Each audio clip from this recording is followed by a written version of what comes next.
Thank you, Guardian. Because of you, what was unraveling is suddenly What's up, Nothing Burger? stabilizing. How's it going? Earth may yet heal, and that's something worth celebrating. May this time be a moment of reflection, What's up, remembering Onzes? what came before, reassessing our present, and readying ourselves for the future. The Traveler has nestled above the last city once again.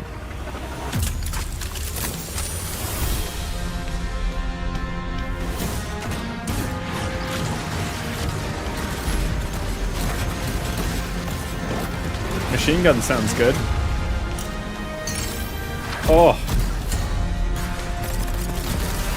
They have such good sound design on their weapons. What do we got? Crown of Sorrows, Galron, nice. I liked the first boss fight of that too, where you kind of only one guy could damage and then two guys could damage. What's up, Lux? How's it going, dude?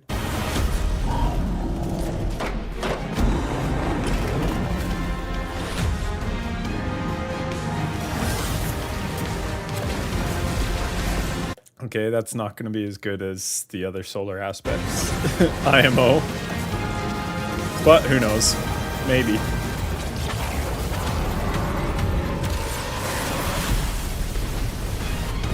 Another Void Warlock aspect.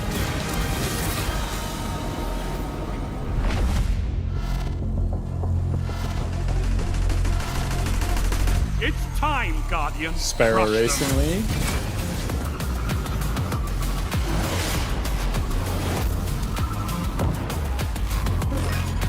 One final push and victory is yours.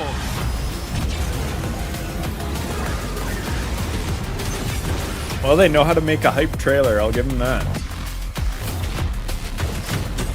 Know that you decide what your future holds. I don't know. I've never been a big SRL guy myself.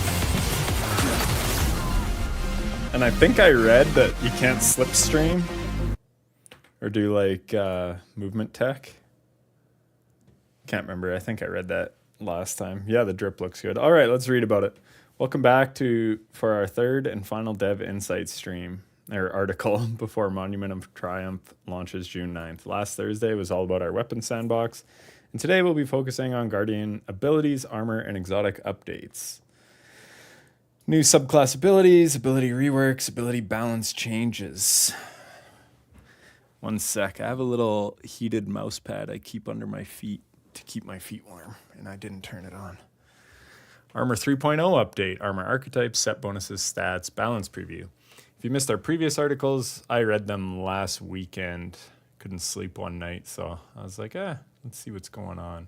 It actually intrigued me. I was like, shit, do I come back? Ability sandbox, just because of exotic catalysts. Xenophage, my beloved. Does your room get cold? Kind of. I'm in the basement. It doesn't get super cold. Just my feet get cold. My feet have always got cold. Okay, I was a good hockey player, and I played in a small town. So I'd get double shifted. So I'd play like half a game easily, and my feet would still be freezing, even though I was sweating like crazy, like working my ass off. But yeah, for whatever reason, my feet just always get cold, man. So it's not even that my room's cold. Like, I'm not cold right now, but my feet are. It's fucking weird. It's been like that my entire life.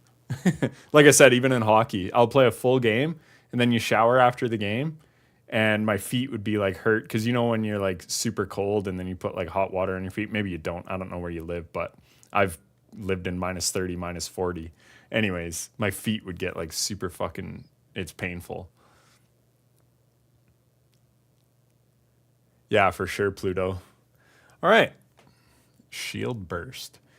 Hey there, Guardians gameplay team here with an update on the ability sandbox of the upcoming Monument of Triumph release. We've been heads down, dreaming up new abilities and refining existing ones, and we've got some juicy changes to talk about today. Let's get right into it. New solar and void aspects. For too long, certain subclasses have lagged behind others in number of aspects. I've noticed that. Monument of Triumph will remedy that imbalance with 3 new aspects, bringing every non-prismatic subclass up to 4. Hell yeah, good job. So Shield Burst, let's read this bit. A Warren radio detonator whose use brought victory in pitched battle. The best defense is vaporizing your foes before they ever strike. True. Offense is the best defense, yo. Enhances your... And consecration is evidence of that. I made a video about how prismatic is way overtuned because of that. Enhances your equipped barricade with solar capabilities. Towering barricade, your barricade slides, as we saw in that video, across the ground before stopping, allowing you to advance in safety, probably. A little typo there. Some people, I had somebody email me or DM me on Twitter. Anyways, they like read lore tabs, and anyway, they thought that Bungie was using AI to write like lore stuff. And they're like, I have a bunch of examples if you want to see. I'm like, no, I'm good. Like, I don't want to dive down that rabbit hole. Anyways, rally barricade. Standing behind your barricade grants scorching rounds to your allies' solar and kinetic weapons. Cool. I wonder how much scorch they apply. That could be strong. And kinetic. That's nice. No, it would be so sick. So I made my subclass school stuff, and whoever applies the first scorch, that is the only person that applies scorch and gets detonation damage. It would be sick if everyone could apply scorch and detonations. It would probably like break the game, because we saw that Tether broke the servitor encounter in not Sundered Doctrine, Vesper's Host. But it would be super cool if everyone could stack it, just saying. So while your barricade is deployed, activate your class ability again to remotely detonate it. Wait, what? Standing... Okay. Interesting. Scorching combatants caught in the detonation. Dealing damage increases the power of the blast. Very interesting. This ability's damage increases with your class stat when your class stat is 100 or higher. Yeah, all my builds cap at 100 because I haven't played since Edge of Fate. So, yeah, I would have to totally... Like, again, I thought about it last weekend, but I'm like, the amount of work I'd have to do, like, I have all my dim builds, like, pre-made and all my armor, and, yeah, it would be a huge undertaking if I did get back into it, and I just don't know if I want to.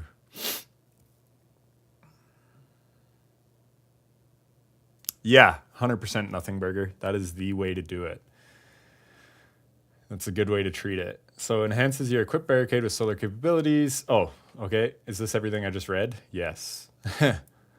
I love that they're using the testing ground, man. What I would have done for a testing ground when I was making videos. Do we have sound? Oh yeah, that's fucking loud. What the fuck?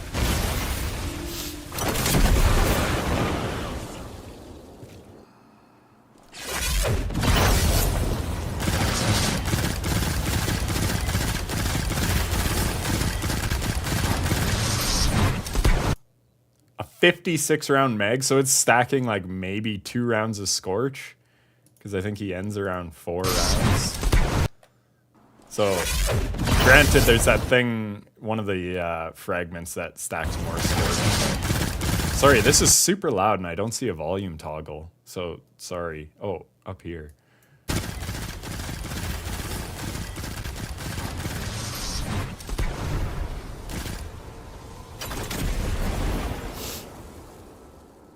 Wait, what was that shit at the end? So then it does the, like that one exotic.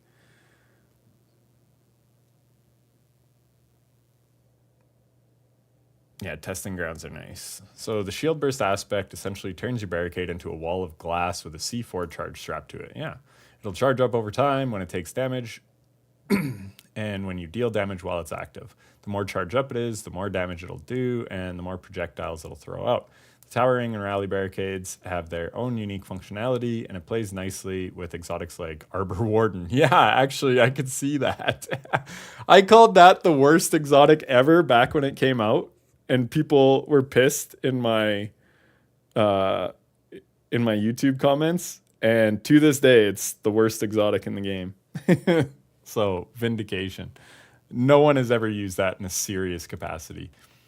Holofire Heart and Kepri's Horn. If you're new to D2, absolutely. I mean, the game is like heavily discounted and there's like thousands of hours of shit worth to do. Like, how many raids. There's like 10 plus raids and dungeons. Like, oh man, if you had a friend group, I absolutely think it'd be worth getting into, especially now because everything that you're earning, it's not the treadmill bullshit anymore. Like, this is it. So you have like long-term incentive to actually grind out a lot of these things. So I absolutely think it would be worth it to get into Destiny 2 at this point. Like, bang for your buck, not much would beat it. So where was I?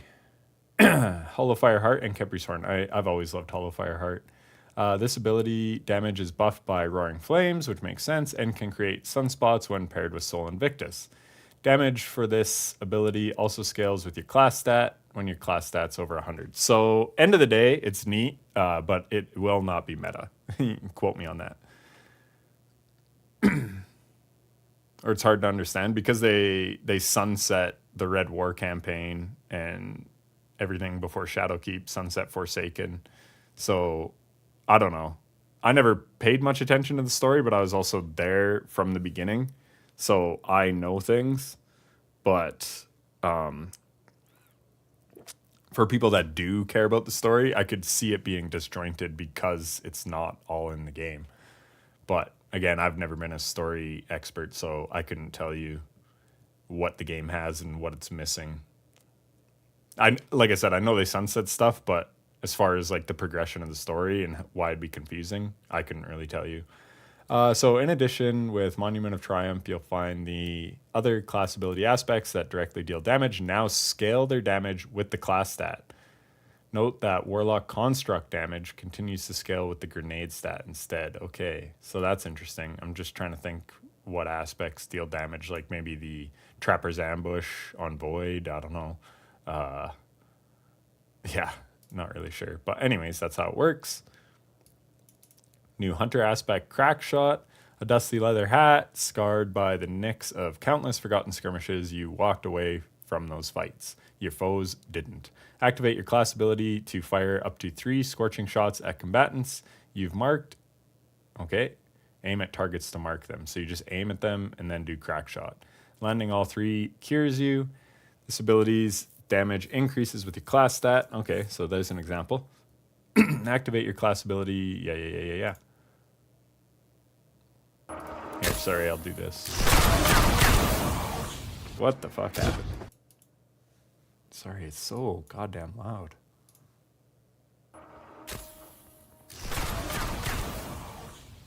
Also, I have no reference for if that's good damage because I haven't played since they changed the damage numbers. So it's like, is 350 super good? Incendiary grenades also stack like Demo's Scorch. So Crackshot is the ultimate gunslinger fantasy. Mark up to 3 targets, then dodge to quick draw a flaming pistol and light them up with Deadeye precision. If you have a single target marked, it'll fire all 3 at once, or at them. If you have multiple targets marked, it will split the shots between them. Landing all 3 shots will cure you, providing some breathing room mid-combat. It can also be used while airborne, and damage from this ability scales with your class stat. Okay. There are some strong exotic armor combos with this one, including Radiant Dance Machines, I could see that, and 6 Coyote. 6 Coyote is a goat, man. I'm such a 6 Coyote lover. And you can combo the Scorch stacks with other Scorch sources to cause ignitions. It also pairs well with On Your Mark and Gunpowder Gamble aspects, totally, as Crackshot damage counts towards their progress. Last but not least, yeah, Void Lock, baby, my favorite. I just love Warlock in general. Soul Siphon. All existence is cradled within an aching non-existence. The void calls eternally for more life. Ready this aspect by striking a foe with your powered melee ability. Okay. Once readied, press your melee ability to begin siphoning energy from all combatants in front of you, dealing damage and gathering overshield and class ability energy from each target. Oh, class ability energy. Oh, so that could pair really well with the one that you lay down your class ability and get the little void soul. Soul Siphon's damage is scaled by the enhanced benefit of the melee stat. But at the end of the day, I mean, fucking Devour is just so good. But yeah, so its damage scales with the melee stat. No one is building into melee on a void lock. It's the grenade class. Ready this aspect by striking a foe with your powered melee ability. Once readied, press your melee ability to begin siphoning energy from all enemies in front of you, dealing damage and gathering overshield. I've heard void overshield's really good now. And class ability energy. I mean, I guess it always was, but yeah. I remember when it was buffed. So you do that. It's got decent range.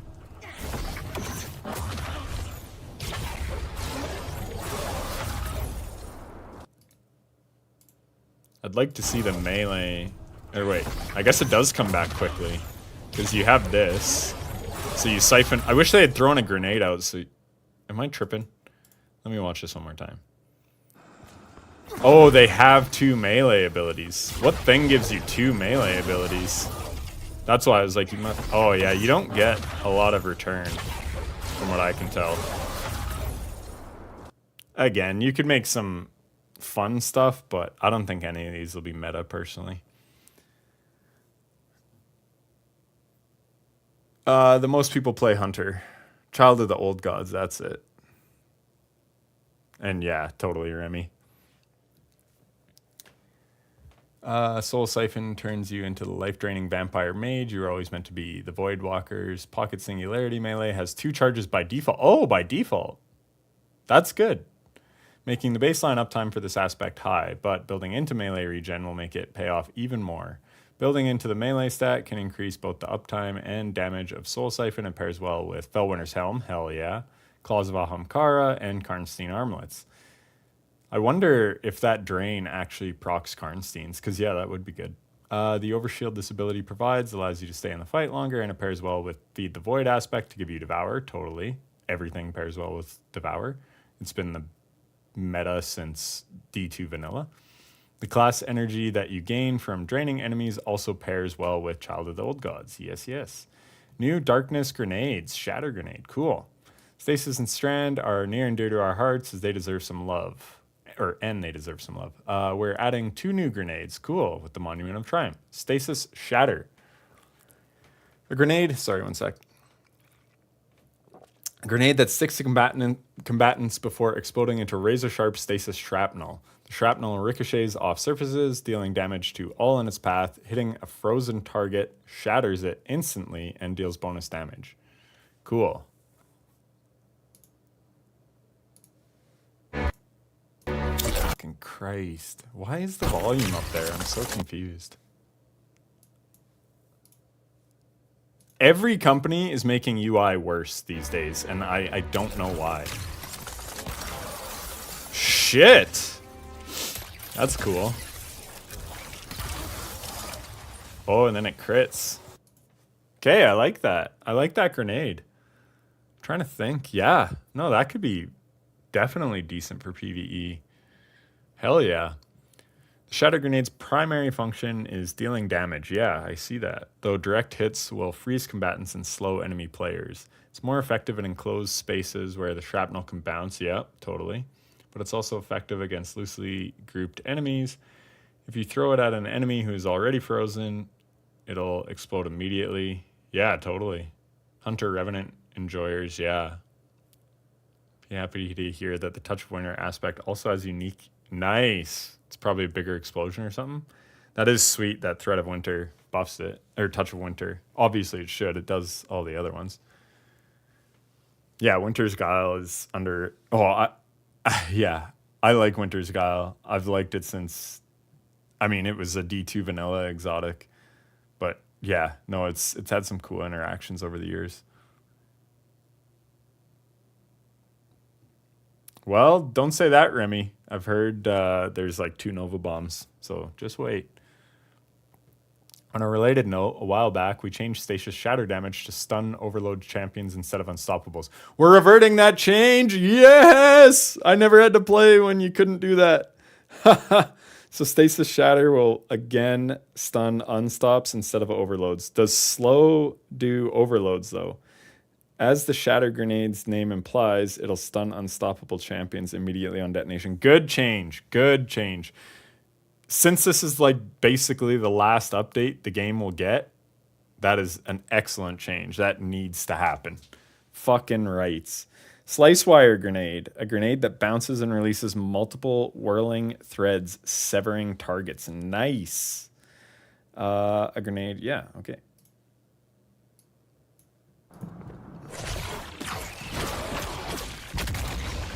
All right, looks interesting.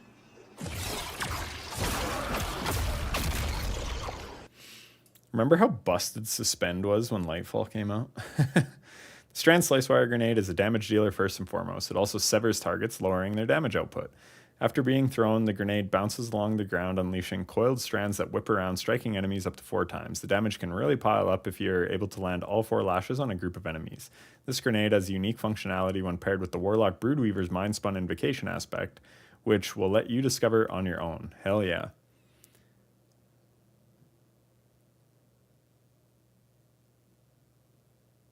Oh, yes, man. That Salvation's Edge sniper. Hell yeah. I fucking love that thing.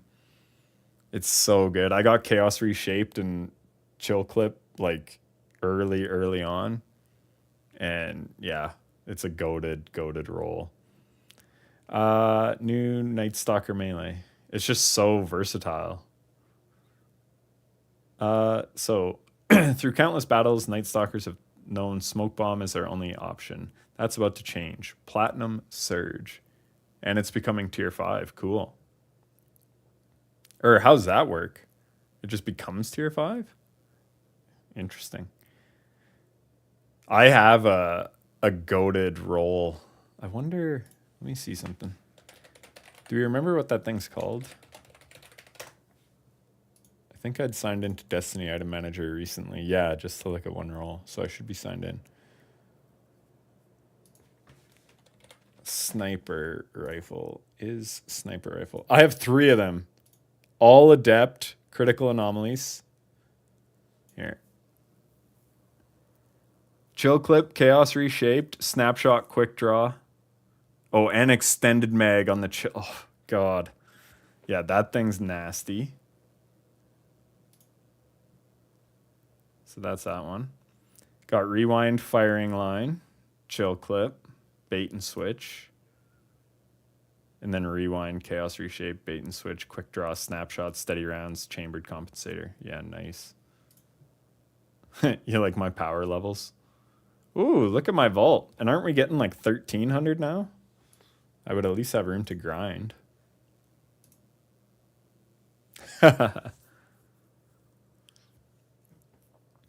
Phantom Surge.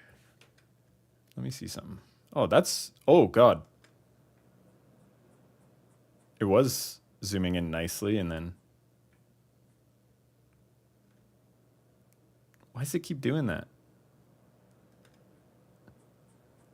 Just trying to get it so y'all can see it better.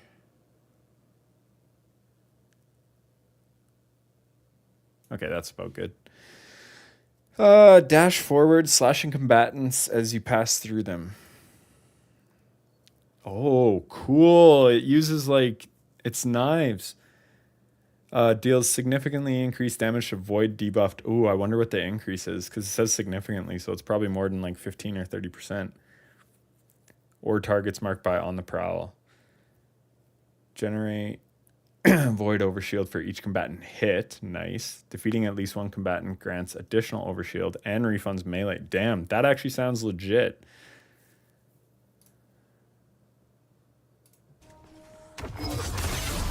Yo!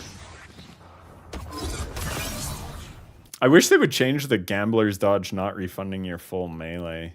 That they changed that Edge of Fate. I get that it wants you to like build into class stat or whatever, but okay, that looks sick. Phantom Surge ushers in a new age of Night Stalker aggression, whereas tossing a smoke bomb is a relatively passive action. Phantom Surge asks a Night Stalker to cut through their enemies, emerging stronger on the other side. The overshield you gain from hitting enemies, yeah, we talked about. is substantial, and our brilliant engineering team created new tech for this ability that enables you to phase straight through enemy units. The damage is increased versus void debuff targets, giving a strong combo potential with other abilities and weapons. Yeah. Became a wave frame sword hunter. Yeah, no shit, that's cool. While it's easy to dote on the new abilities, let's not forget the classic. Smoke bomb's getting some love too. It now makes you and other allies invisible by default on deployment. Hell yeah, no vanishing step required. Other elements, that makes Omnioculus good.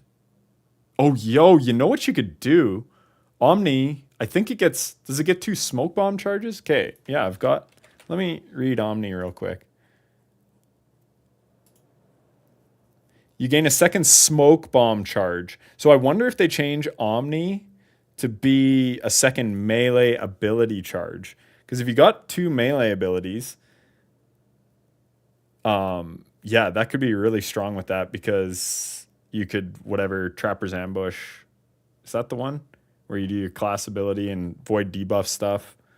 And then also, if doing Trappers refunds melee energy, man, you could be like in an infinite loop with Omni of just making everything invis. It's been a while. I'd have to think about it. But yeah, look out for that. Now makes you another, so yeah. Other elements of the Night Stalker kit are also being reworked. So yeah. We've reworked a few abilities to make them fit better in their kits or enhance them in general. Let's talk about Trapper's Ambush first. Activate your air move to consume your class ability energy and dive to the ground, damaging targets on impact. Damage is greatly increased if striking while you have any positive void status effects. So use the overshield. Damaging enemies with this ability heals you and defeating combatants grants Devour. Shit. Okay, Omni's getting a big glow up.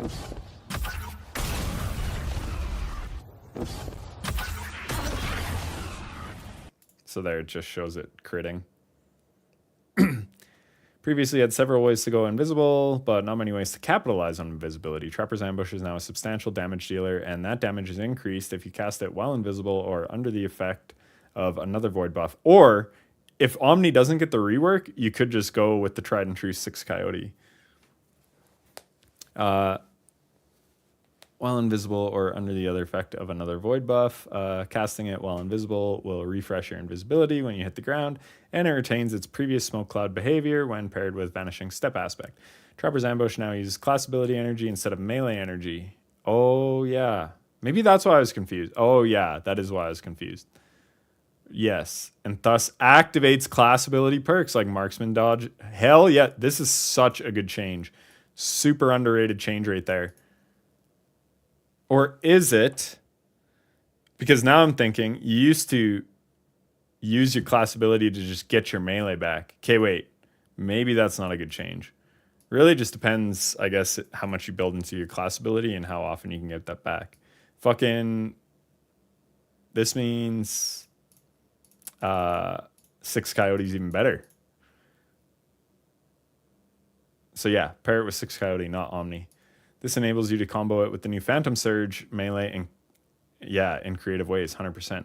Finally, defeating enemies with Trapper's Ambush grants Devour, which is crazy, giving the Night Stalker, more survivability than ever before. It also has a new animation, new VFX, and features a Void Blade instead of a Smoke Bomb. You have to forgive me if what I'm saying is wrong, because I haven't played in like over a year. Titan Sentinel, Ward of Dawn, creates a large protective dome for you and your allies, while inside Ward of Dawn, allies gain Void Overshield and increase weapon damage, while targets inside the ward are weakened. Nice. The ward's owner also gains increased melee damage while inside, and can pick it up. Dude, that's going to be a nightmare in Trials, I bet. Actually, I guess not really. Well, maybe, because now you don't have to get to the point. You can cast this, pick it up, and then throw it on the point. 723, that seems like a lot of damage.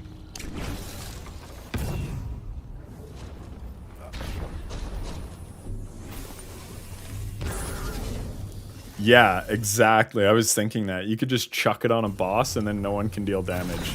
You can totally troll LFGs in raids. Oops, why doesn't it keep playing? Cool. It's now a giant Thunderdome that you fight inside.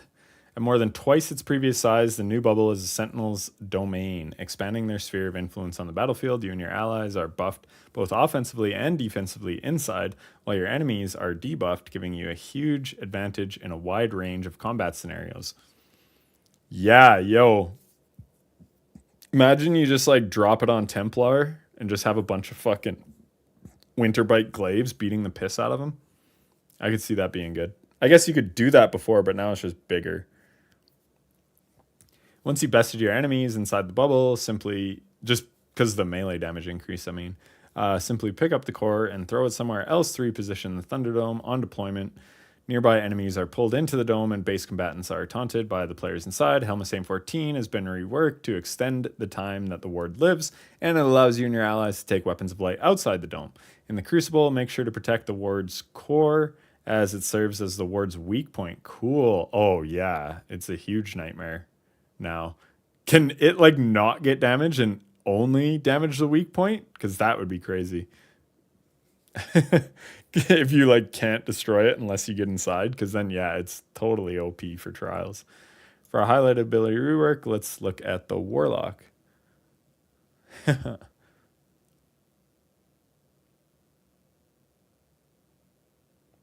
Yeah, hopefully it's long cooldown in trials. Oh, excuse me. Charge your Threadling grenade, causing it to weave a Threadling nest. Cool. I've always liked Threadling builds. I don't know why.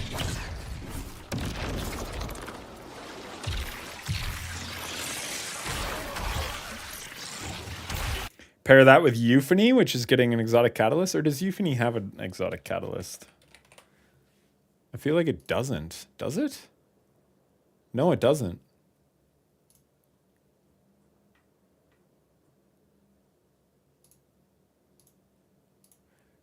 Shit, man. I deleted my Euphony. I mean, I'd pull it from collections, but yeah.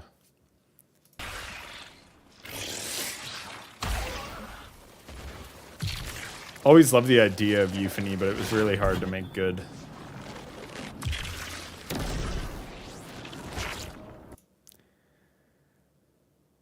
Causes Threadling grenades to create perch Threadlings, but starting in Monument of Triumph release, this aspect will cause your charged Threadling grenade to spawn a Threadling nest.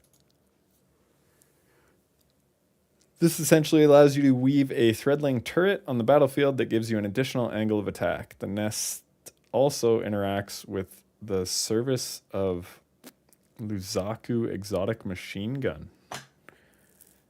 Don't know what that machine gun is. Stasis harvest aspects. The 3 stasis harvest aspects, Tectonic, Grim, and Glacial, needed some love. Yes, they did. So we've reworked them. We've also reworked Frost Armor and the way Stasis subclass creates Shatter Shards. All Stasis subclasses now create Shatter Shards intrinsically. Shatter Shards are created when a Stasis Guardian shatters a crystal or a frozen enemy, or when they defeat a slowed or frozen enemy. Oh, dude. This could be nasty on certain builds. That one fucking goofy looking Titan helmet, I actually loved that build, where getting crits from behind your barricade can create a ice spear, and then yeah, you can just keep freezing shit. It was strong as fuck. Harvest aspects give you Frost Armor when you pick up a Shatter Shard. Okay. While you have Frost Armor, defeating an enemy with a stasis or kinetic weapon has a chance to shatter the enemy, dealing damage around the shattered enemy. Oh, okay. While you have Frost Armor, taking damage now grants ability energy. Titan melee, damn, but makes sense. Warlock Grenade, dude, this could be nasty on Stasis Warlock. Hunter class ability. Reduce fragment slots from 3 to 2. Oh, that's too bad. One less fragment slot. Frost Armor stacks now melt off 1 at a time. That's big. Each stack now gives slightly more DR. Nice. Ballador's Gang. Yeah, Rhyme Coat. Fuck yeah. Rhyme Coat. That thing was strong. When using a Stasis subclass, you can now create Shatter Shards without Equipping the harvest aspects will continue to give frost armor when you pick up and grant a powerful benefit while you have frost armor. Meanwhile, frost armor stacks. I also really like the gloves. Not Balladors, but what the fuck are they? They like chain to enemies. They have seekers. They're good on Warlock. I beat Birthplace of the Vile with them and it made it fucking easy. Osmiomancy. It's excellent.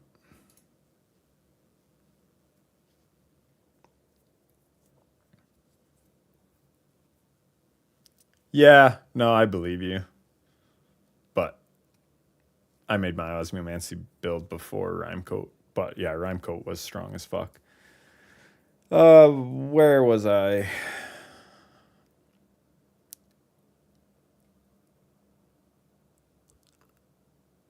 Yeah, okay. Didn't I read this? Meanwhile, frost armor stacks now fall off by default or every 6 seconds with Whisper of Rhyme. 1 extra second? Yeah, I don't think anyone's running Rhyme. But yeah, that is good. Better uptime. Ability balance changes. Alongside the above new abilities and reworks, we packed a ton of other ability balance changes into this release. If we talked in depth about all of them, we'd be here all day. Not to mention we have a TWID coming after this. What the hell? So we'll just list them below. We're going to omit... Oh, I guess it is Thursday, isn't it? We're going to omit some of the more minor changes to avoid bogging down the blog. Instead, Jesus, I'm yawning today. I guess I went to bed a little late and I was up at 5:45. Instead, listing only the substantial changes. It's mostly buffs, but there are some nerfs sprinkled in as well to keep things balanced. Look for the full list of patch notes when Monument of Triumph launches on June 9th. Dawnblade Heat Rises aspect. While Heat Rises is active, it now reduces the accuracy of combatant attacks versus the Warlock. That's good. What's it called? Wings of Sacred Dawn. Heat Rises no longer decreases the initial burst of speed. Yes! Yo, what an excellent change. Speedrunners are going to love that. Fucking massive. Icarus Dash. Increase fragment slots from 2 to 3. Hell yeah. Hell yeah. Chain Lightning Melee. Increased damage versus combatants by 100%. Fuck yeah. Now has 2 ability charges by default. Insane. Lightning Surge aspect. So you just get 2 Lightning Surges now? Oh my god. Increased fragment slots. Damn, Stormcolor's eating good too. Child of the Old Gods now suppresses combatants for a short time after initial attach. Suppress. Oh, dude. Pair that with the fucking Vow of the Disciple raid exotic. The team one. The Void Pulse Rifle. What the fuck's it called? There it is. Collective Obligation. Increase the child's max speed and acceleration by 100%. Nice. Increase fragment slots from 2 to 3. Huge. Nova Bomb. Cataclysm. Super. Allied projectiles now. Oh, nice. You can't shoot Nova Bombs. That's big. Yeah. No kidding. Boots of the Assembler. Classic. Shadebinder. Frost Pulse. 5 stacks of frost armor if this ability freezes the target. 2 to 3 aspects. I used to rock the fuck out of that in trials, and I'd get so many 1v3s. It was the most OP. What's up, Sleep Loser? How's it going? Broodweaver, the Wanderer aspect. Threadling Final Blows now reduce your tangle by 1 second.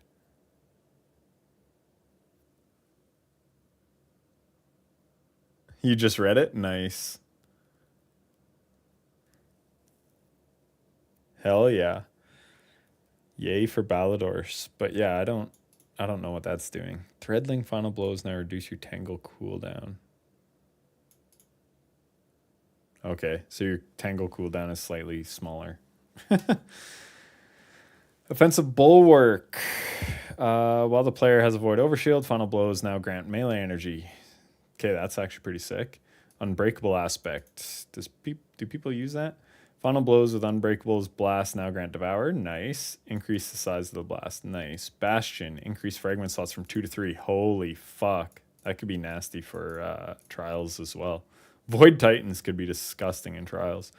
Shield Bash. Increase damage versus combatants by 100%. Whoo, baby. Nice. Yeah, for sure, Sleep Loser. Just 1 second doesn't sound... Isn't it like 9 seconds? Or 10, but the timer shows 9. I can't remember. Thruster class ability can now be activated while airborne. Yo, return of, oh my god. The fucking D1 Titan exotic that everyone loves. That was never coming back. Knockout aspect no longer grants a lunge range increase. Oh yeah, I actually read about that. Wait, versus enemy players? Is it just players? Anyways. Yeah, that's a good change and been broken for a long fucking time. Lightning Grenade on Touch of Thunder now grants 5 stacks of bolt charge per hit. Motherfucker, that sounds good. Flashbang Grenade now explodes on initial bounce in addition to its existing detonation. Oh, that's actually good. That always annoyed me. I always thought it should. Yeah, true. You can make a lot of them. Increased storm duration by 0.5 seconds. Remember how broken this was when it released in Plunder? I remember soloing Scarlet Keep with Storm Grenade. I actually said that it stopped my enjoyment of the game because it was just like so fucking OP. I would also use it with Titan's Ramparts and Trials and just chuck out lightning grenades and just sit behind my barricade with DMT. I know it was pussy, but it won games. Increased max tracking speed, huge. Increased time to reach, nice. So they're or wait, this is Storm Grenade. Sorry, so Lightning Grenade is only that. Why was I reading it as all the Lightning Grenade? Anyway, this is nice. Oh no, it was Storm Grenades. Yes, Storm Grenades. My mistake. I was mixed up on which grenade was which. Anyway, so they're reverting some of those changes after they nuked it, which is good.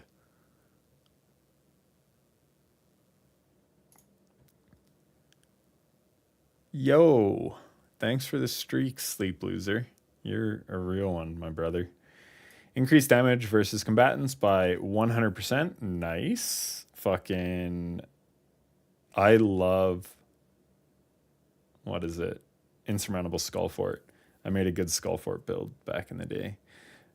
And I used it at the start of Vesper's Host for solo Flawless. Actually, I wound up solo Flawlessing it on my Warlock. Anyway, I can't remember which one I did first, but it was good strats.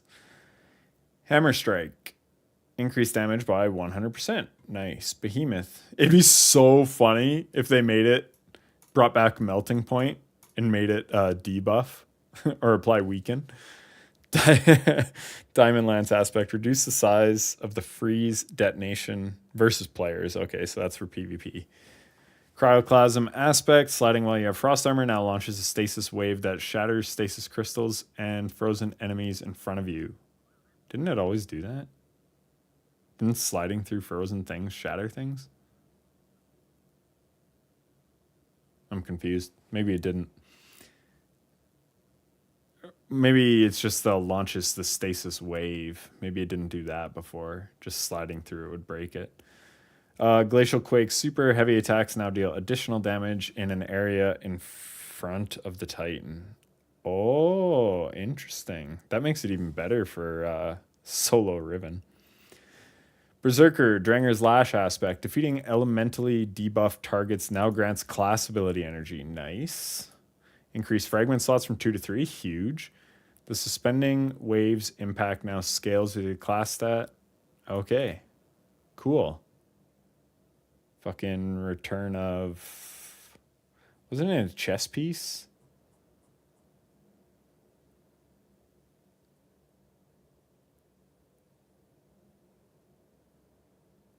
I can picture my Titan style with it. Or was it boots?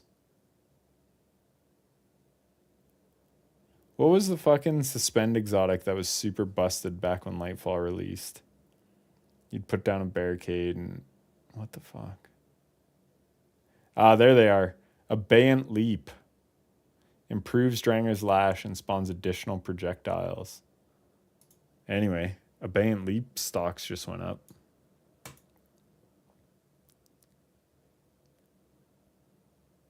Dude, Abeyant Leap could be disgusting now. Holy fuck, this is long, eh?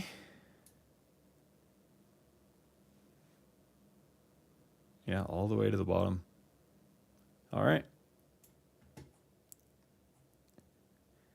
On the prowl aspect, in addition to acquiring a target when you become visible, okay, will now passively acquire a target after a short time if you're not invisible. That's cool. This passive acquisition does not occur against enemy guardians. Thank fuck.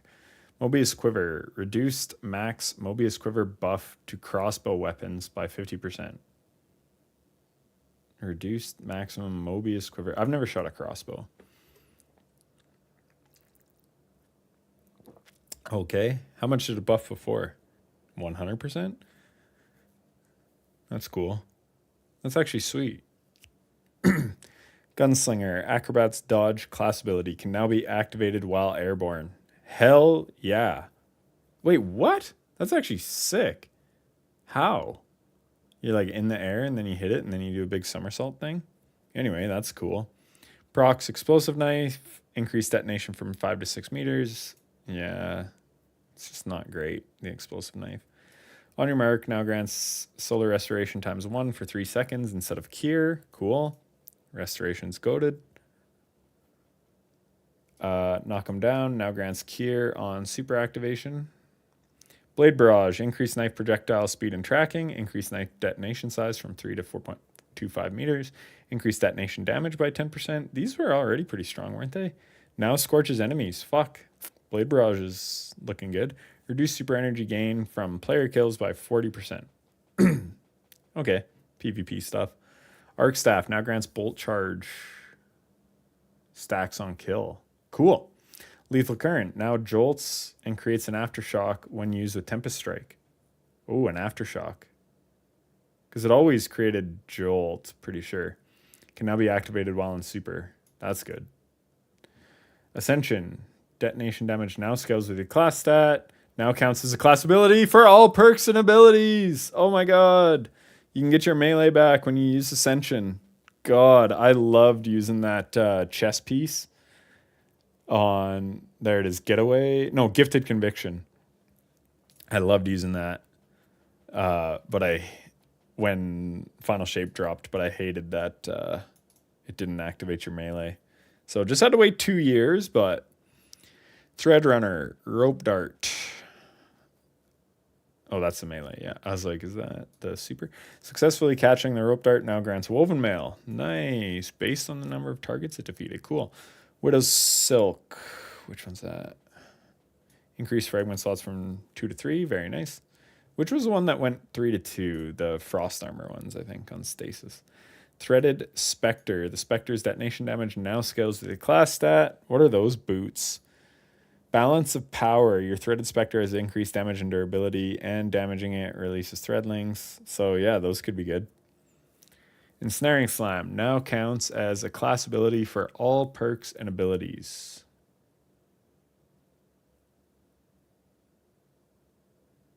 Okay, so it's got the same Ascension treatment. That's amazing. Fucking A. 6 Coyote, baby. Freaking boom. Ensnare everything. Throw your melee. Get Woven Mail. Do another thing. Get melee. Have the thing where melee grants class ability and class ability grants. Yeah. That'd be really good. It's the last update thesis paper. Yeah, for real. Shatter Dive increased from 2 to 3. Winter Shroud. There you go. 2 to 3. Nice. Jeez, Stasis might be eating good. Grenades, Lightning Grenade. Oh, this is general. Increased detonation damage by 25%. Scatter Grenades. Reduce chase distance versus players by 50%. Reduce the amount of grenade energy this ability gains from perks by 12.5%. Probably because of all the Seekers. Against boss combatants, reduced max grapple melee damage bonus granted by grenade stat by 50%. Probably needed because you could do some absolutely broken shit with that. And that was before I played, like, that was before Edge of Fate. So then being able to increase damage based on your stat, yeah, that's good. Against boss combatants, damage bonus granted by a grenade is now additive instead of multiplicative. Okay. Multi-charge abilities in PvP only. When the match begins, multi-charge now start off with 1 instead of all charges. Yeah, that is a good change. Whisper of a Rhyme. Max frost armor stacks reduced from 8 to 7. Okay. Damage resistance has been scaled to provide the same max benefit. Okay. Interesting. Arc. Spark of Shock. When Jolt is applied via an Arc Soul. Do Arc Souls apply Jolt? Or an Ionic Sentry. Is that new? Arc Souls did not used to apply Jolt. So the fucking Getaway Artist build got even better? Or what? Anyways, there's now a 4-second internal cooldown for applying Jolt. Yeah. Holy shit. That would have been busted as hell. You'd just be jolting everything. I feel like that's a fair change. I know it probably nerfs whatever Getaway Artists look like now, but that is strong. That build was good before Arc Souls applied Jolt. Invis, status effects. Made void invisibility more visible in Crucible. Thank God. This is the last patch, so that's good. Volatile rounds. Now increase weapon damage versus champions by 10%. Huh, cool. Weapon damage with volatile rounds no longer stuns barrier. What? Weapon archetypes now govern weapon-based champ stuns. Yeah, I knew that, but okay. I guess that's the reason why. So I wonder if deterministic chaos, I guess, is intrinsic anti-barrier. Anyway. Radiant status effect. Increase weapon damage versus champions by 10%. Wow, cool. Weapon damage while radiant no longer stuns barrier champions. Damn. So much for the jack of all trades sniper rifle. Unless that archetype of sniper rifle inherently has anti-barrier, and then it can slow and freeze. So maybe you just won't need... Yeah, anyway, who knows? Who knows how it'll all work.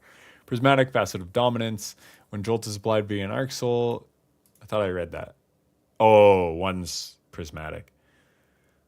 Oh, so it's just a fragment that does this. Anyway, I don't know. Did the fragment always used to do it? I honestly can't remember. Ability stats. Reduce maximum passive ability cooldown. Bonus granted by ability stats by 20%. Okay. Reduce maximum active ability cooldown bonus from 190 to 125. So less ability spam. Regarding this change to ability stats, we feel Destiny combat has leaned slightly too far in favor of using abilities to resolve encounters. No shit. And we'd like to shift in favor of using weapons. Yeah. This reduction in ability uptime is paired with a general increase to primary and special weapon damage that we detailed in last week's article. I did read that. The floor for ability uptime remains where it is in the live game, but the ceiling has been brought down. Oh, okay. To avoid highly optimized builds from trivializing combat. Fair. That is fair. Abilities remain incredibly potent and powerful, especially with the new and adjusted abilities detailed above. Yeah, it seems like it. Another change we want to provide some context for, reduce super energy generation from dealing damage to bosses by 60%. That is a good change. Because, yeah, I was seeing you could get like 3 thunder crashes in the fucking Edge of Fate raid final boss, which is absurd. With the changes to super generation and the super stat in the Edge of Fate, the boss damage meta shifted hard into super spam. Yes. It became possible to cast more than 6 supers in a... What the fuck? I guess, yeah, in a team. Yeah, 100%. Yeah. So Geomags going to be on top, baby. Because they get theirs from fucking Arc pickups, whatever they're called. We worked with our internal raid and dungeon test group to refine super generation to a healthier place. Supers remain incredibly effective for boss damage, but Guardians will now need to think more about their weapons and other abilities. Yeah, no, that's a good change. That represents most of the ability changes coming in the release. There are some other minor tuning adjustments and bug fixes that we omitted for the sake of brevity, but you'll find those in the patch notes when Moments of Triumph launches in like 5 days. Armor 3.0 updates. Ever since the release of Armor 3.0 system rework, we've increased variety in how players make their builds and leverage stats. However, there were always a couple of things that felt missing from the full picture. It's about time we fit those missing pieces in with Moments of Triumph. Hell yeah. Our general goal for armor archetypes are as follows. Armor archetypes should help you understand and communicate your build crafting options with stats. Each of the 6 stats should be equally represented. Armor archetypes should support as many builds as possible. There should be as few armor archetypes as possible. Adding too many bloats the amount of armor you may want to keep in your vault, and the size of the random roll. Okay, yeah, of the random roll pool. 100%. On top of making it harder to learn and understand and communicate the stats for a build. No single armor archetype should dominate the build crafting space across the game. We expect that the nature of stats means that some of the archetypes will be more popular in specific types of activities. This is more about not making a best armor archetype for all non-crucible. Okay. About not making? Okay. We think that the original 6 archetypes have fulfilled these goals admirably. However, certain builds require significantly more tools to get the stats they need. Since this doesn't usually limit the power of a build and instead primarily limits build variety, we plan on addressing this by adding 6 new armor archetypes. Oh, that's lame, man. Or they're new, like on top of what exists. Anyway. Like, I want grenade all day. But what if I want grenade and super on my controverse hold? Anyway, demolitionist controverse hold for sure. Our goal is that despite exciting options for those that want them, looking at you, powerhouse, weapon super, yeah, your current builds won't be so outclassed that you feel like you must replace the roles you already have to be effective. But if you want to experiment with new builds or further fine tune your stats, there are more options to build the distribution that you want. Before we move on, we wanted to tackle a few questions we're expecting from our build crafters out there. Will the new archetypes be available on all armor? Almost any new Armor 3.0 drop from anywhere in the game can drop with the new archetypes. The only exceptions are the exotic class items, which will keep their existing stat roll behavior. Interesting. What about the missing stat combinations? As mentioned above, we want to avoid bloating the pool, making clear best choice. Yeah. And we want to keep. Okay, we believe this is the right number and combination of archetypes to introduce to fit those goals, especially when combined with armor mods and subclass bonuses. No counting mirrors. There will be only 3 armor stat pairs that are not available, or not counting mirrors. Oh yeah, okay. Is it going to be harder to find to grind armor now? No. With the combination of 6 new archetypes and the sheer number of armor set bonuses available, it made sense to give the armor mods on your ghost a boost. Each one will now improve the odds of your chosen archetype dropping to 1 and 2. Nice. In combination with a larger number of ways to get the stat combinations you want, we believe this will make it significantly easier to get the stats you need out of your build. Now let's talk exotic armor stats. When we originally released Armor 3.0, we had longer term plans to give exotic armor a way to access higher tier behavior. Originally, we planned to give them a deterministic route for upgrading. However, we've ultimately realized that it was healthier for the game to take the most straightforward approach. Hell yeah. Moving forward, all exotic armor will have tier 5 stats. Yep. Exotics should be powerful and will have access to all tuning mods. This applies retroactively to all Armor 3.0 exotics other than collection rolls. Hell yeah. So if you don't want to trade your armor out for one of the new archetypes, you won't have to acquire them again. Hell yeah, because I got every exotic piece in the game other than what came out in Edge of Fate. Armor set bonuses. As they've settled into the sandbox, we've seen Guardians leverage armor set bonuses in a lot of different ways. Overall, we're happy with how they fit into their role as a more flexible element of build crafting across the game. However, there's a couple of things we felt like we should address. First, there's a 2-set bonus perk. There's 2-set bonus perks that were big enough outliers that they needed balance adjustments. Ride Together, Die Together. Smoke Jumper 2-piece set perk. Decrease the maximum damage resistance from 50 to 40. While the rapid decay nature of the DR means that it can provide a high bonus without being a problem, the easy availability of Orbs of Power combined with stacking with other DR sources makes this set more valuable when mixed and matched than we'd like. We believe this adjustment hits a sweet spot where it is still potent but not a must pick for all content. Where was that acquired from? Superliminal Motion. Wayward Psyche 4-piece set perk. Increase the health granted while moving from 15 to 30 health per second outside of the Crucible. That seems like a buff. The power of the Wayward Psyche set bonus fell short of our... Oh, they're reworking. I see. Short of our goals for what a raid armor set bonus should feel like, especially Epic Desert Perpetual. Oh, it's from Epic Desert. So we've doubled its effective healing. Perk behavior is unchanged in PvP. Good. The second issue is simultaneously more straightforward and harder to solve. The current available list set bonuses, while often fun to build craft with, can sometimes feel like they provide very few options. Many builds, even for Guardians seeking something outside the standard setups, end up not having options to pick from, instead defaulting to a small number of 2 set bonus combinations. The solution is simple. As we previously noted, we're refreshing a massive amount of gear across the game. That includes more set bonuses than we previously made compressed into a single release. We don't expect these to fully replace the existing options, which will still be available to earn, but you can look forward to a wide array of options, from elemental effects, ability synergies, and survivability to explosions. Okay, interesting. Movement and echoes of armor mods past. There's something for everyone. To whet your appetite, in addition to some sets we've already announced, let's preview a pair of destination armor sets. Exodus Down, Nessus, Emergency Electromagnet. When your shields become broken, collect all nearby orbs of power and ammo bricks. Interesting. Repurpose Charge.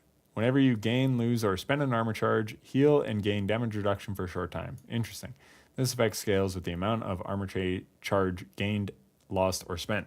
Veritas, Throne World, Lucent Transmutation. Performing a finisher on a combatant or landing successive powered melee final blows generates an elemental pickup based on your light subclass.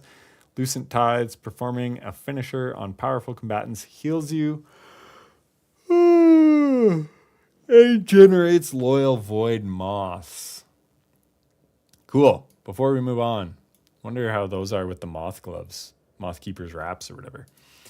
Will the armor... we have seen one question coming up since Moment of Triumph reveal that we'd like to address.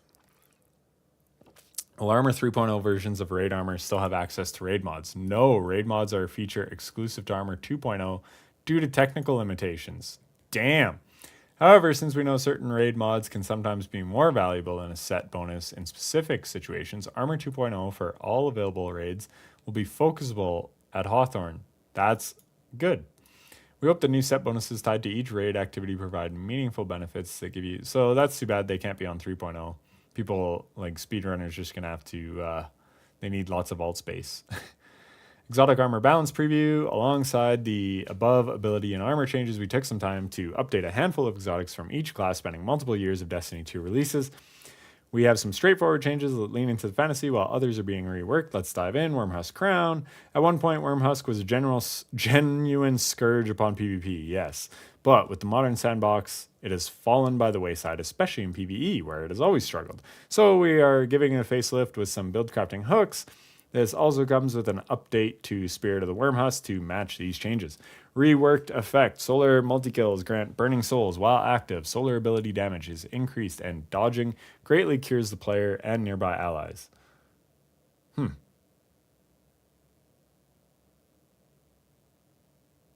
Solar multi-kills grant burning souls. So do you have to get solar multi-kills? It does nothing till you do?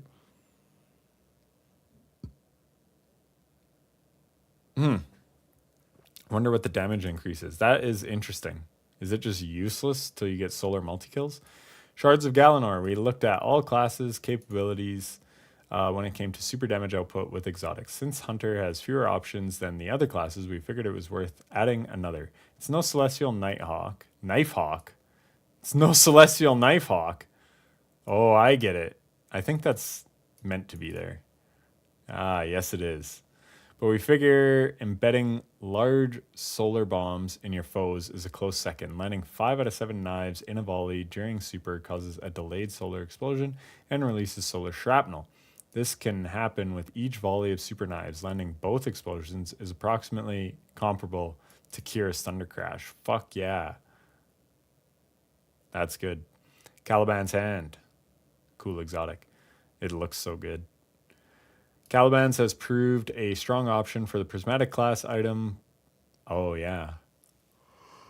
But the base exotic has fallen behind. To help, we are leaning further into what it does best, letting you chain procs knives with ignitions.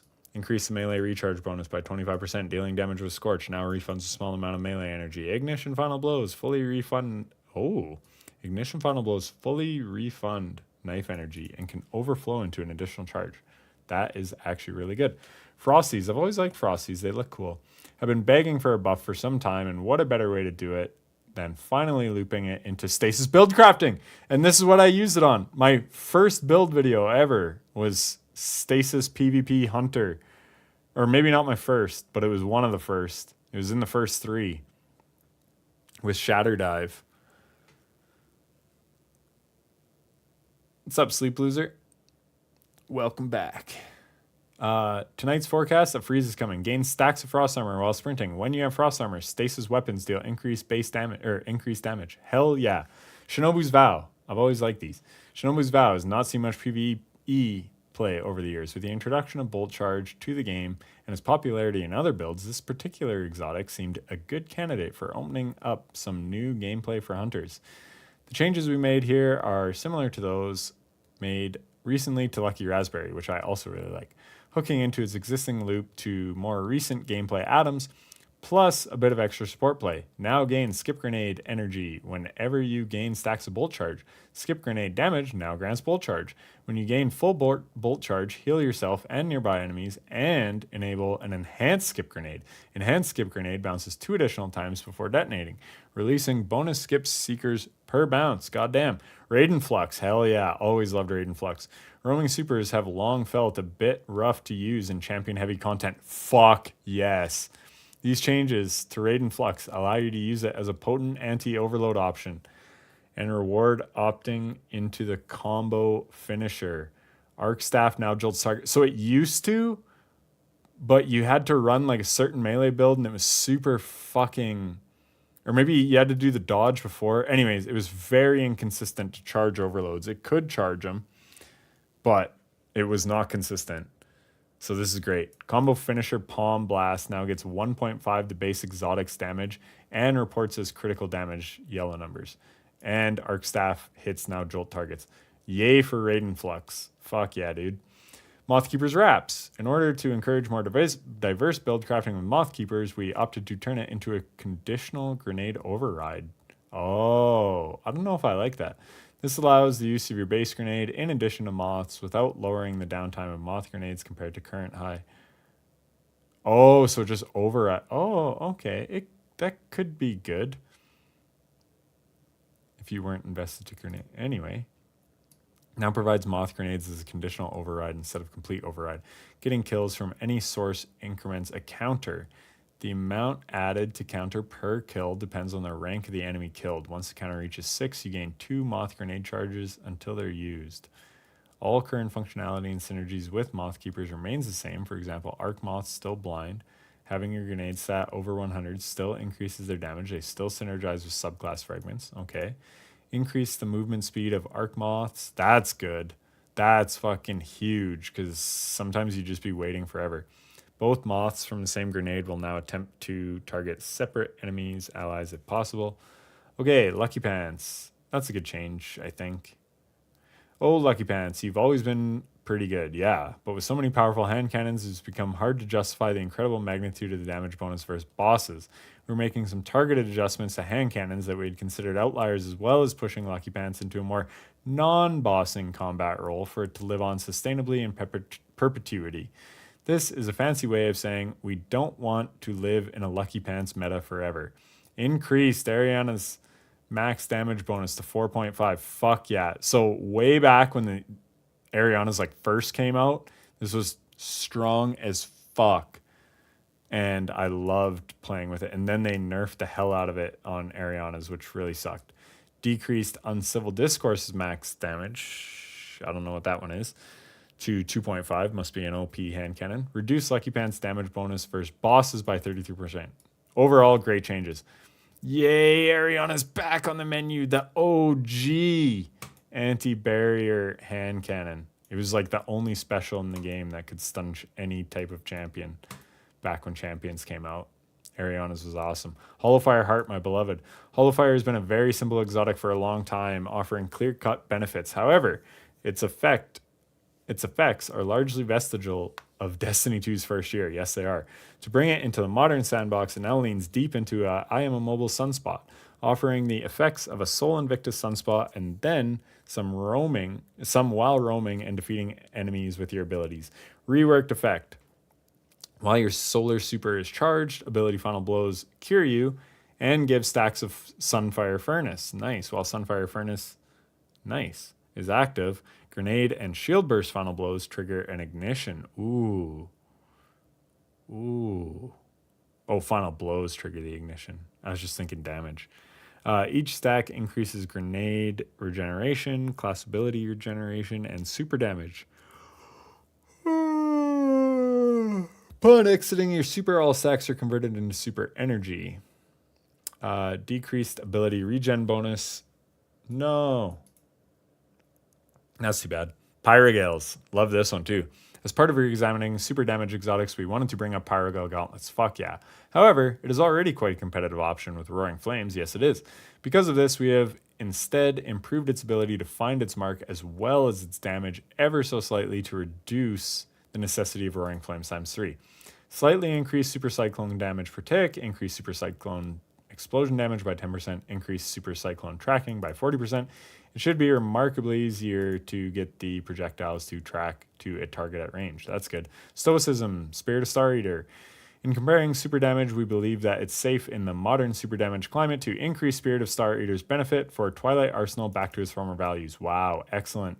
Increased Spirit of Star Eater benefit. Nice, from 25 to 50%. Hell yeah.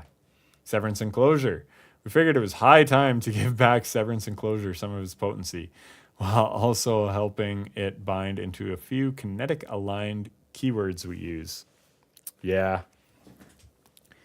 Improved occlusion on the detonation, making it easier to hit. Remove the effect that prevents combatants from being hit by multiple shockwaves in a short period of time. Enemies hit by the shockwave are disoriented for a short time. Praxic Vestments. Wait, hit by the disoriented. Okay. The Praxic Vestments, I don't even know what this is, has a cool fantasy, but its tuning at Renegade's launch prevented it from being the exciting new option that we wanted it to be. In the release, we've given it a significant tune-up by improving, increased melee attack damage by 500%. Big slam, yeah, no shit. Increased jetpack fuel gained per kill in PvE. Increased jetpack fuel per powered melee from 35 to 50. Updated the exotic perk to recognize knockout kills as powered melee kills. Improved the jetpack. Jesus Christ, they did a lot to it. Decrease the windup time. Again, I don't even know what this is. Remove the behavior that caused jetpack flight to end early when contact is detected within the floor wall. Fix the bug that caused the jetpack to target dead enemies, ending flight early. Updated camera to better convey your speed. Okay, no backup plans. Long have players asked to have no backup plans to work on non-void to go with exotics, with the exotics visual shifting to match. We're happy to say that it now does. It operates a bit differently than it used to, but it still leans aggressively into close range play built around your defensive buffs. Additionally, we've opened up the triggers to melees as well as shotguns. Hell yeah. To allow cleanup punches. Yes, good. What's up, man of the hour?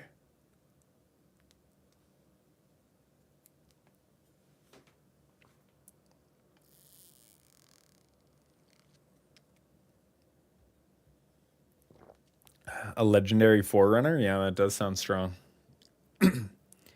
Sorry, I missed that when I was reading about it. But yeah, so where was I? Now triggers and benefits off of both shotgun and melee final blows. Shotgun or melee final blows now start health regeneration instead of granting a void overshield. Shotgun or melee final blows extend the timer of any active defensive buffs on you. Hell yeah. Now start health regen. That's too bad. With void, it should still give the overshield. Or it should just give overshield on all the fucking classes. I don't like that change. So this includes void. Oh, I guess I see. Extend the timer. Okay. Okay. Never mind then. Okay, that's good. It still gives this. will partially heal Void Overshield upon activation of this extension if the player has one. Okay. Shotgun damage bonus is now active when you have any of the above noted defensive buffs, as well as also buffing melee damage. Okay, that's actually fucking sick. That's going to be good on Strand, to be totally honest with you, because it buffs melee, and yeah, that's really good. Cadmus Ridge Lancecap. Lancecap has struggled. No. Lancecap is fucking good. We've made some adjustments, but yeah, buff it by all means. We've made some adjustments to it that it's good in end game content, solo GMs. We made some adjustments to it that open up its trigger conditions a bit and add more value to leaning into other stasis build elements. Now also can spawn stasis lances with rapid stasis weapon damage and final blows, even when not behind the rally barricade. Okay, that's a good change. Now grants bonus. That is kind of what held it back so much, and that's why it was good in like solo GMs, because you have to sit back and kind of plink, which is why you'd be behind a rally barricade, where in like normal run and gun situations, it just is tedious to do. Now grants bonus stasis lance damage based on your current stacks of frost armor. Very nice. Point contact cannon brace. Love this exotic. Point contact has routinely been at its best when you're just tap firing thunderclap instead of charging it, which neglects the awesome fantasy of the ability. So we are making a couple changes targeted at making the user experience of charging the thunderclap with point contact better, which of course means more lightning. Activating thunderclap also releases lightning strikes as you start winding up the punch. Cool. Sub-Zero. These updates that they're doing, even though it's too little too late, it still makes me feel like I should come back to try this, but my friend group still might not come back and no one to play with. Yeah, I know what you're saying. I feel the same way. It's like, yeah, it'd be nice to come back, but at the same time, I don't know. I still don't know if I'm coming back. I'll just have to decide one day. But none of the changes are good. Props to them. They're leaving the game in a very playable state, it seems like. Hopefully they can stick the landing and it's not buggy mess and it all works the way it's supposed to. Activating Thunderclap also, so I said that. Lightning Strike damage now scales further based on how long the Thunderclap is charged for, up to 2 times. This stacks with the bonus damage from casting while amplified. Ooh. Reworked melee regen from lightning strikes to kills. Yes! Or, sorry, from lightning strikes kills. Wait, what? I thought it was just going to be straight kills and not lightning strikes. Reworked melee regen from lightning strike kills to compensate for the new wave of bolts on charge up. Okay, I don't totally understand that. No longer target tiered. Flat amount has been increased to compensate. Should see larger returns on average. That's a big thing. Larger returns on average.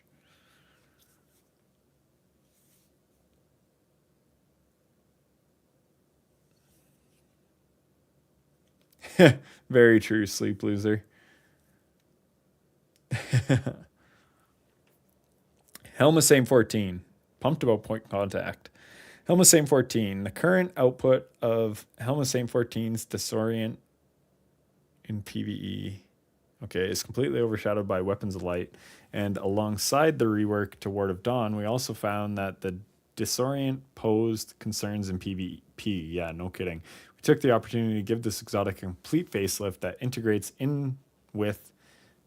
it with the ward changes, provides a more appropriate replacement to the Disorient, and bolsters the fantasy of being Saint 14, inspired by his infinite bubbles from old story missions. Unchanged, Weapons of Light continues to persist for the wearer and for allies upon leaving your Ward of Dawn. Added new VFX to Ward of Dawn to indicate if it will provide Weapons of Light upon leaving. Removed, no longer disorients enemies within your Ward of Dawn or upon blocking with Sentinel Shield. New functionality, while Weapons of Light is active, kills or sustained damage from any source grants stacks of the Saint. Under the same circumstances, void and kinetic damage sources will also suppress in a radius around the victim. Interesting. Picking up your Ward of Dawn consumes all accrued stacks of the Saint and then extends your ward's duration based on how many stacks were consumed. Helm of Same 14 synergy with a specific exotic weapon has also been adjusted.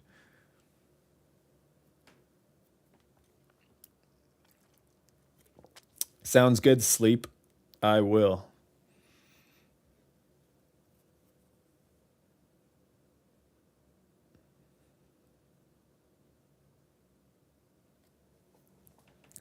ACDO feedback fence. Feedback fence has been a recurring point of feedback in the Crucible, even when not charged up. This should help. No longer provides any melee damage resist versus players. This should help. No longer, yeah, I'd say it will help. Good shit. Blast Wave Striders. With many changes coming to the base stasis kit, we looked back on how our dedicated stasis exotics were performing and saw a spot to help improve the performance, consistency, and potency of Blast Wave Striders all in one fell swoop. This should help shift it from a highly situational tool, yes, to an on-demand stasis explosion for aggressive behemoth playstyles. Adjusted the projectile to mirror that of Renegade's Behemoth Walker's stasis detonation. Okay. Decreased defeats to charge a meter. Good. Increased tracking strength of stasis shrapnel on detonation.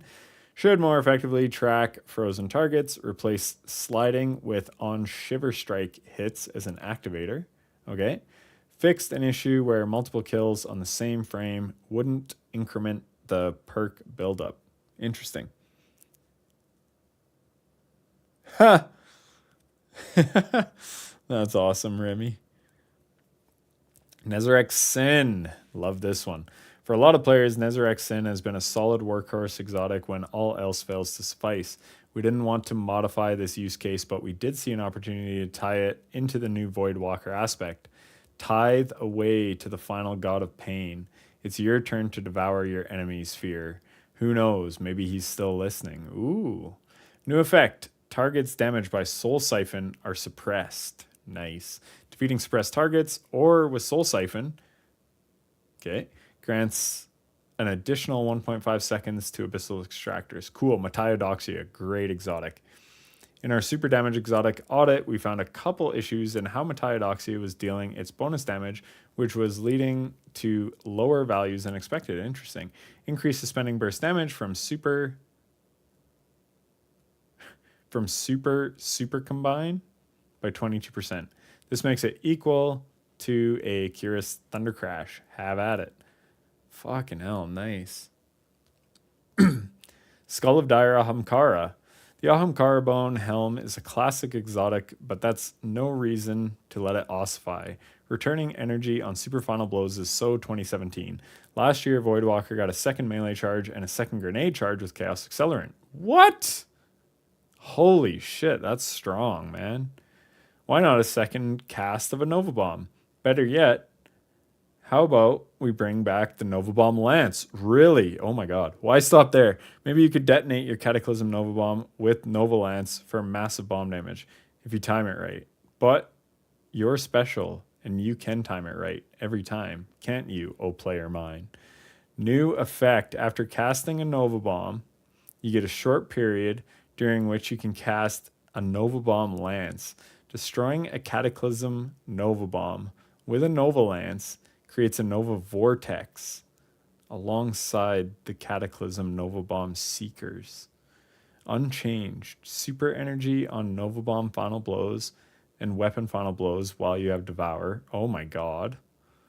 The additional damage resistance while casting Nova Bomb has been removed from the perk text but remains a hidden functionality to help the new play pattern sing. Damn.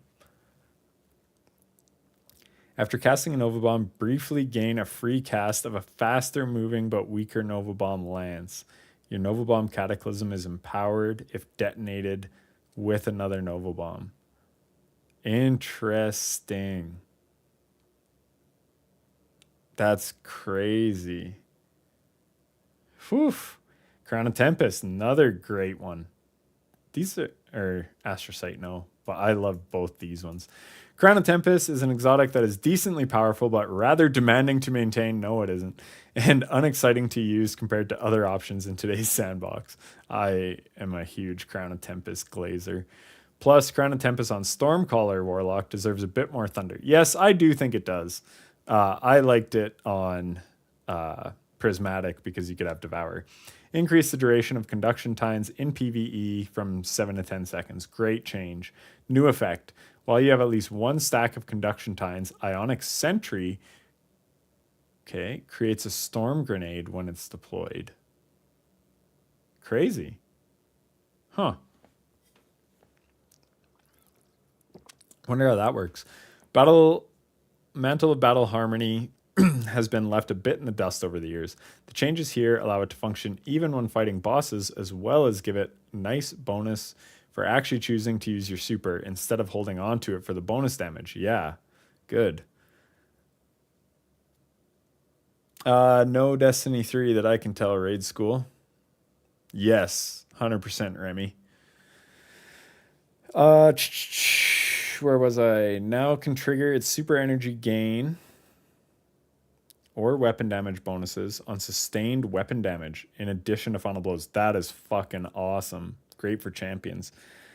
I paired this on Solar with Vex Mythoclast, which is also getting a buff. Anyways, go look up that Vex Mythoclast build because this is going to be even stronger now. Infinite Radiant, Infinite Restoration, Infinite fucking damage bonus from Battle Harmony, but you couldn't cast your super. So now let's see. After casting your super, now gain surges for all elements and weapons matching your super's damage type. What? Now gain surges for all elements and weapons matching your super's damage type. Cause detonations when hitting targets for a moderate duration. Again, pair that with Vex Mythoclast. Thank me later.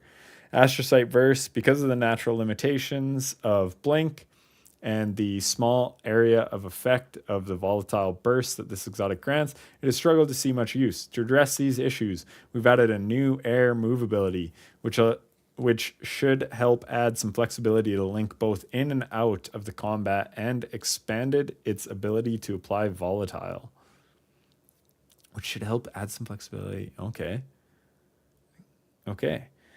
While both this helmet and blink are equipped, you can now use your air move input to perform a dark blink horizontally in any direction. This ability has a longer cooldown in Crucible. Blinking or dark blinking now grants volatile rounds in addition to the volatile explosion. Interesting. Still going to be very, very niche. Yeah, it's definitely overwhelming. I'm doing really good. I started Elden Ring this week, and I'm fucking addicted. It's so good. I'll be playing it right after I read this and eat lunch. Dawn Chorus is... Oh, yes, Dawn Chorus, baby. Oh my god, 3 of my faves in a row.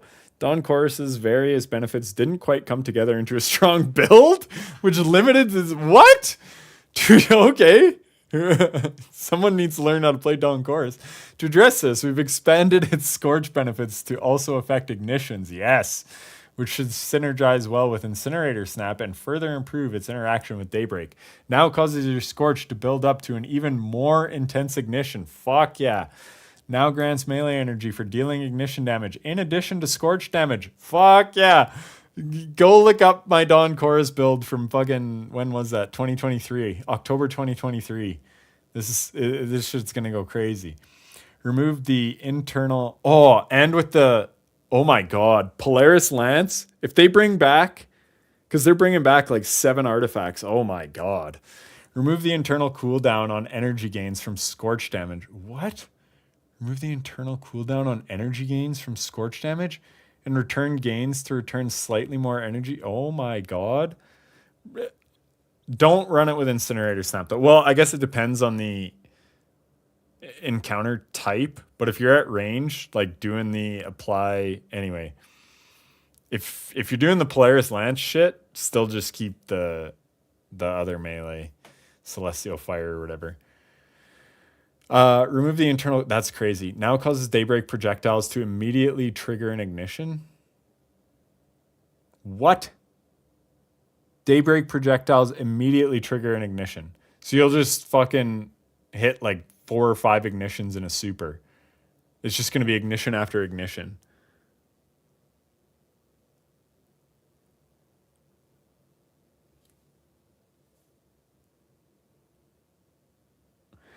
For the builds and stuff. I don't know. I'm still deciding. But this Dawn Chorus fucking... Oh, maybe. But Here's my dim. This is a problem. Right here. No light level. Wait, what's this? I have level 3. Oh, I think I signed on once. I guess I do have something that's level 300. What weapons do I have that are high? What is this? I think I saw on Twitter one day that they were like giving out level 300 shit. So I was like, I should grab that. I think it was maybe at Zavala or something. Anyways, it'd be tough for me to make build videos just because I have no new armor. But holy shit, Dawn Chorus is cooking! Nothing manacles. Scatter grenades and nothing manacles got a bit too much love in Renegades, so we're toning them back a bit. Extra Seekers can no longer chain off themselves. That makes sense. Reduced Extra Seekers generated from 4 to 3. Man. Were nothing manacles ever good? I guess they got a love in Renegades. I rocked them on a solo. Anyways, it's one of my favorite solos of all time. It was back in, I can't remember the name of the season or the name of the activity, but it was such a good build. Reduced range. It was back in the Armor 2.0 days, like before all the power creep, like the old mod system. Reduced range and infinite lifetime of Seekers. Oh, yeah? Okay. Good to know. Controverse hold. I fucking love Controverse. Oh, did you play on PC or console? Both. I played console from 2017 to 2020, and then I got a PC in 2020. Yo, Dex! Y'all, give it up for Dex. If you've never played Hollow Knight, you do not know what an accomplishment that is. But beating Pantheon 5 is a fucking... It's probably the hardest thing I've done in a video game. Harder than day one raids. I mean, that's subjective because you have a team, so it depends on your team and this and that. And you're like learning mechanics. But just from like a straight combat thing, fucking beating P5 is very, very tough. So congrats, dude. Good for you. Now beat Silksong, Barbed Bracelet. As someone that's done both, I can tell you Silksong Barbed Bracelet is way easier than P5. Way easier. That's awesome, dude. Congrats. You'll love to see it. Well, it was nice seeing handheld Supernova back in the spotlight again. The value for the effort of using it with Controverse was a bit too free. Reduced energy returns when using it with Magnetic Grenade, handheld Supernova. Man, I missed a lot. Void Warlock was killing it. This is in addition to fixing the health chunking bug. Don't know what this exotic is or how to say it. Demos Fusion has been a recurring point of feedback in Crucible, allowing far too easy kills while being completely safe. Oh my god. That sounds crazy. Increase the time between damage ticks against players from 0.1 second to 0.3 seconds. That's all from us for now. Thank you for your continued support and feedback over the years. We hope you enjoy playing in this new sandbox as much as we have internally, and we're excited to get all this into your hands. Dude, they are cooking on Warlock, Skull of Dire Ahamkara, Crown of Tempest. Mantle. I've made build videos on like all these exotics besides Astrocyte. You love to see it. Showing the new stuff for each class. Yeah, they were up here. I went through them at the start of stream. Holy fuck. Anyway, I showed them already.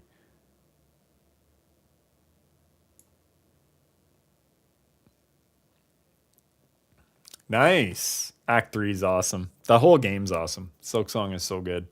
New Void Melee. Yeah. No, the new Void Melee looks sick. So they also mentioned they should be having a TWID. They would not have it out by now. Fuckers. This is 2 hours ago and it's fucking almost noon and they didn't release that TWID.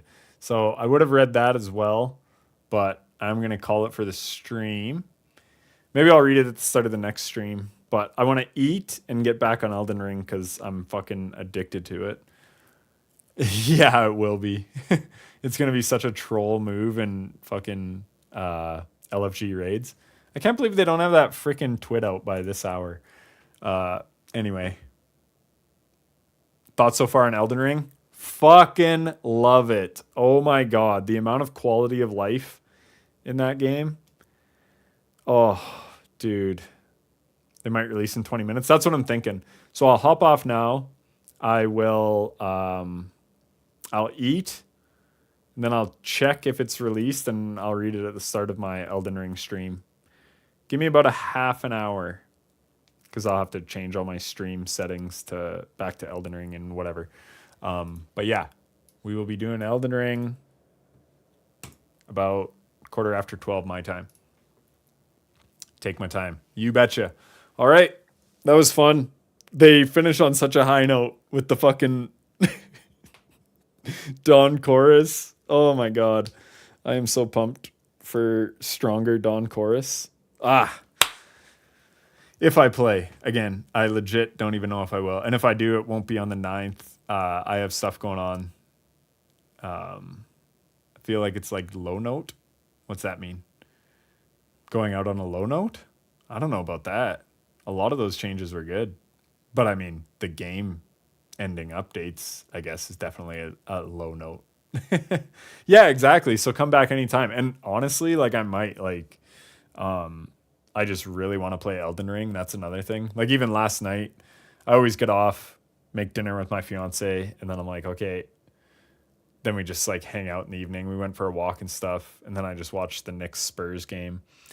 But I was like, man, I just want to play Elden Ring right now. Dreaming of Elden Ring? Yeah, straight up. Oh, it's so good, dude. I feel like we're making good progress on it. And then I got that new weapon in like the last hour of stream there. Oh, I've streamed it for like 8 hours the first 2 days, average. Yesterday was like 8.5. The other was 7.5. But the time just fucking melts away. Just getting lost exploring. I haven't had time melt away like that, exploring a world like that, since Zelda Breath of the Wild, which is what got me back into gaming in 2017. And I know it's like different genres and stuff, but still, it's like a big open world where you come across cool things. And I haven't had that hit since Breath of the Wild, so it's been... But then it's also Elden Ring bosses and like gameplay, so I prefer it to Breath of the Wild 100%. Like I liked Breath of the Wild a lot, but it's a Zelda game. Like it's not that hard. Where Elden Ring, oh man. Oh shit, ad? Okay. Sorry. I'll be back half an hour-ish.